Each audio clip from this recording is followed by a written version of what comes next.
I'm Carl Froch, 3 times super middleweight world champion, and you're watching BN TV. Hello and welcome to BN TV. I'm editor Tris Dixon. I'm today joined by managing editor Daniel Herbert and journalist Paul Wheeler. We're here to discuss what's happened this weekend in terms of the Andre Ward and Tony Bellew fights, and we're going to look ahead to the fights involving Julio Cesar Chavez Jr., Sergio Martinez and Saul Alvarez and Josecito Lopez, which are coming up this weekend. So without further ado, Dan, let me pick your brains about Andre Ward. I mean, he was sensational against Chad Dawson, really dominant display. I mean, what do you think Ward should do now? I mean, he's really cleaned up at super middleweight. He's been everybody. He beat Carl Froch pretty convincingly, and Carl's had an excellent record before and after then, so it could be tricky to see where Andre goes now. What sort of ambition does he have left? Does he go up in weight or down in weight? He may have to get a meaningful challenge. What do you reckon, Paul? Where do you see Ward's future? Well, yeah, like you say, it's tough for him really because he's gone through the best at super middleweight. I think he's going to be hoping that someone crops up from, say, the mid-top 10 and makes a name for themselves and gets themselves up there to fight him. Sure. There's rumours that he'd fancy a fight with Joe Calzaghe. Dan, I mean, what do you think about Calzaghe? Is it feasible that he could, A, come back and be in a position where he can challenge someone like Ward? Well, I certainly hope he doesn't.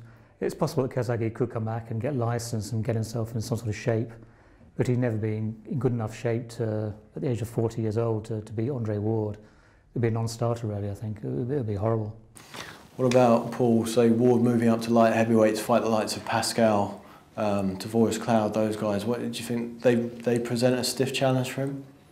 Well, it would be interesting, but I think he's already defeated the best light heavyweight there is. So is that a good thing for him or not? Should he stick out at super middle, try and beat some more guys there? But it may come to that. Yeah, I think so. Do you think there's any scope in the rematches, either to fight Dawson at light heavyweight or Froch again at super middleweight? Now Froch is coming off the back of a big win.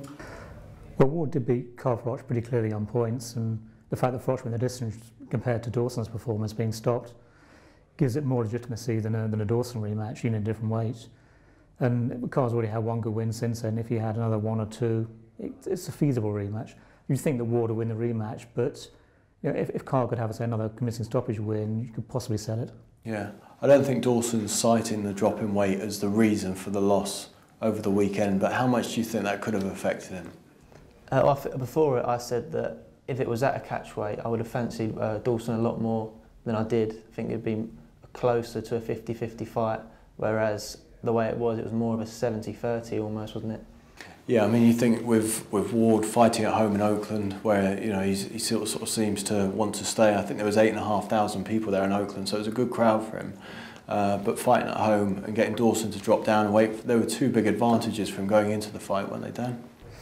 Oh, absolutely. But then Ward's just doing it's a business. He's just doing what's best for him, and if Dawson went along with it, then so be it.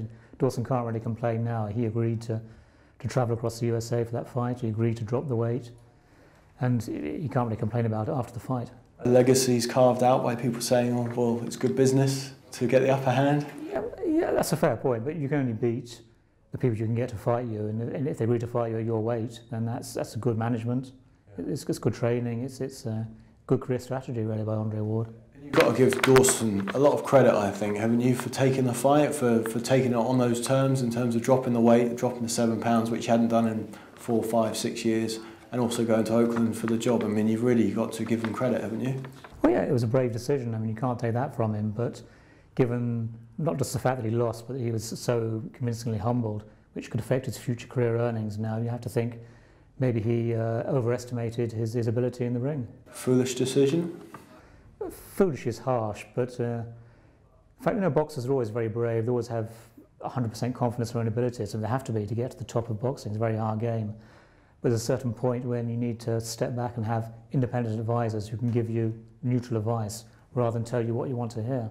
I think what was interesting in the fight is in between rounds, Dawson's corner, John Scully, who was in the corner, was trying to really encourage and motivate Dawson when perhaps people might have gone for more tactical advice. But I think the thing is with Dawson isn't really about the tactics or anything like that. I think the question with Dawson seems to be a lot more mental and psychological. Are you of that opinion? Interesting. In fact, Scully was his original trainer. Then he stepped back, and Manuel Stewart took over for a while, and then Scully came back. So you'd have to think that the Dawson went with Scully again because he felt comfortable with him. So if he's not mentally in a solid state with his original and once again trainer after they've made up, he wouldn't be any better off with Manuel Stewart, who's only there for a few fights. I mean, surely he'd be as good with Scully as anybody else. So you can read about the Ward Dawson report. We had someone ringside in Oakland, Jason Gonzalez, who is very big on Andre Ward, really, thought it was a fantastic night, a great fight. He's written about it, and you can download it on our app now at www.boxingnewsonline.net/apps. Also on the weekend we had Tony Bellew, who was boxing in London. Now, Paul, you were there. What did you make of Bellew's performance against Edison Miranda? Well, it was quite a slow start, I thought. But I think that was always going to happen because you've got to give Miranda respect with his punch power. And I think Bellew did the right thing. He boxed him well. And then you could see Miranda was showboating, saying whenever he was hit by Bellew, doing a little dance, saying he wasn't hurt. But the more the fight went on, the less he was doing that. You could tell Bellew was getting to him. And I think in the ninth, it was a great stoppage in the end. He just didn't want to know about it anymore, did he, Miranda? Yeah. So Dan, you had a rare night off, but were you surprised about the result in terms of Bellew stopping Miranda?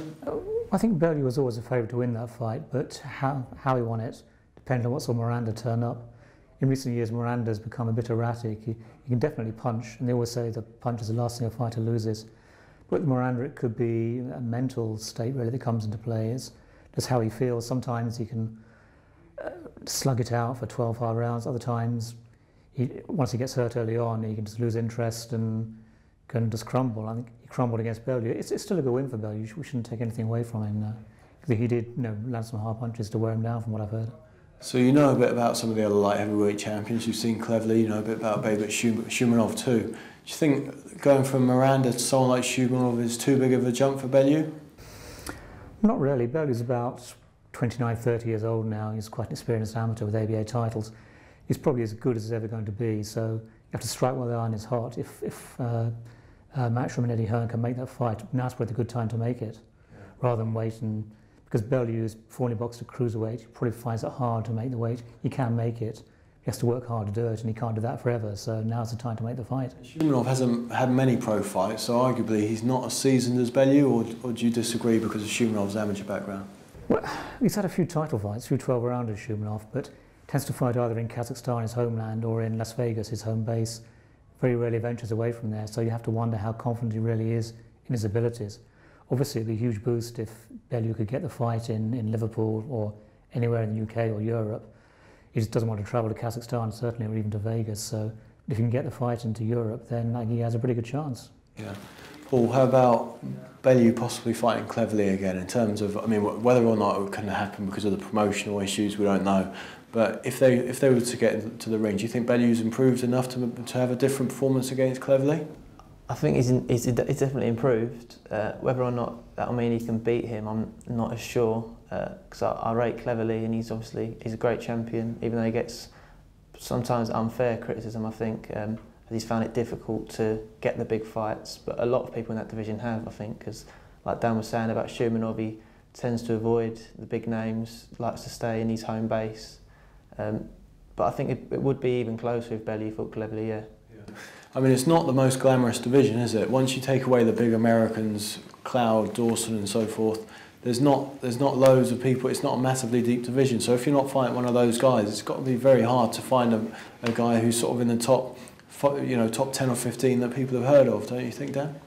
Well, it's one of those divisions that would definitely benefit from a sort of round-robin tournament, Super 6 type tournament, or even top 4 type elimination tournament, where the rival champions fight each other, because, as you say, on their own, none of those champions is really big enough to be a huge superstar, although Jean Pascal is a bigger ticket-selling attraction in Montreal. Yeah, I mean, it's one of the things they could have done with Lucien Boutet, if they were so inclined, would have been to rebuild him and then move him up to light heavyweight to fight Pascal in Canada. I mean, that even though Boutet's coming off a crunching loss, it still carries some weight in Canada, doesn't it, that fight? Those are two very popular fighters who on their own can sell 10 or 12,000 tickets against each other with a few months lead-up time. They could really build the fight up into a big attraction, yes. Yeah. Okay, so also this week in the magazine and on the app, we're looking ahead to the middleweight showdown between Julio Cesar Chavez Jr. and Sergio Martinez. And we've also got a preview for Saul Alvarez's fight with Josesito Lopez. Now, during this cold war between Top Rank and Golden Boy, they've decided to schedule their main events on the same night in the same city. They're both happening in Las Vegas. So, Dan, you've looked ahead to the Alvarez-Lopez fight for us. How do you see that fight going? Could be an interesting one. Alvarez is a pretty strong favourite, if the only reason he's a bigger man, a division heavier. But Lopez is a tough guy. He upset the odds against Victor Ortiz. Maybe Ortiz is looking past him to the Alvarez fight. So I'm pretty sure Alvarez won't want to make the same mistake, and it'd be foolish if he did overlook Lopez the way Ortiz did. But Alvarez is a good fighter. He's progressing. He's young. He's getting better. He should be good enough. He has too much class and too much size to beat Lopez, I think. Lopez is surely too small, isn't he, to give Alvarez a decent challenge? I think so, yes. Maybe against another light middleweight, but Alvarez is particularly big light middleweight as well, which makes it even harder for him. I mean, we could eventually see Alvarez move up and possibly fight the winner of Martinez Chavez. In this week's issue, we've got an exclusive interview, obviously, with Martinez, who said he'd like the Alvarez fight down the line. Should he get past the first Mexican, he would then want the next. I mean, do you think Martinez will firstly get through this fight this weekend, and would you fancy seeing him and Alvarez, or would you rather have Chavez or Alvarez, you know, the big Mexican duel next year? Well, Chavez-Alvarez would be a huge fight. It's one every boxing fan would look forward to, but I'm not convinced it'll happen. If only because Chavez is moving up in weight all the time. Could be super middleweight, light heavyweight by this time next year. So the fight would have had to happen already, I think, really, if it's ever going to happen. As for the Martinez-Chavez fight, I'd make Martinez a warm favourite, but I wouldn't bet my house on it. Maybe a year ago it would have been a mismatch, but now it's a pretty interesting fight, and Chavez has a pretty good chance, maybe 55-45 for Martinez. I mean, how much credit would you give Top Rank for the work they've done with Chavez to, you know, in terms of getting him the right fights at the right time, so that this fight isn't seen as a mismatch anymore? They've done a superb job, and you have to hand it to Bob Arum, who really knows how to handle Latino fighters, or any fighter really. You have to remember Chavez had virtually no amateur bouts at all, turned pro at 17, started boxing in 4 rounders against very carefully hand-picked opponents.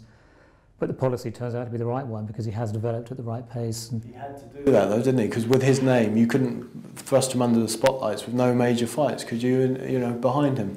Well, unless he turned pro under a false name, which has happened in the past, but then he looks very similar to his father, so I mean, everybody would surely know it's not possible to do that. So, as you say, they had to match him very carefully, but not put him on main events. Paul, can Chavez end Martinez's incredible run? I think he definitely can, yeah. He's so big at the weight, which is a massive advantage for him against anyone he fights. And I think the Andy Lee fight was a good warm-up for him as well, being against a southpaw. And he dealt with him really well, but Martinez is 2 or 3 levels above Lee, really, to be fair, for what he's achieved in his career. It's going to be tough to see whether he can mix it with Martinez, in the sense that he's going to have to change his tactics slightly, because I don't think he can just walk into Martinez, who's always on the move. So it's going to be interesting to see how he can change his tactics. Okay, so in a word, Chavez or Martinez? Martinez. Martinez. Okay, so that's a clean sweep for us. So you can have your say at forum.boxingnewsonline.net. You can find us on Twitter and Facebook too. Look forward to interacting with you, and come and find us, join in. See you next week. Get involved with all the best boxing banter at our forum, and that's forum.boxingnewsonline.net.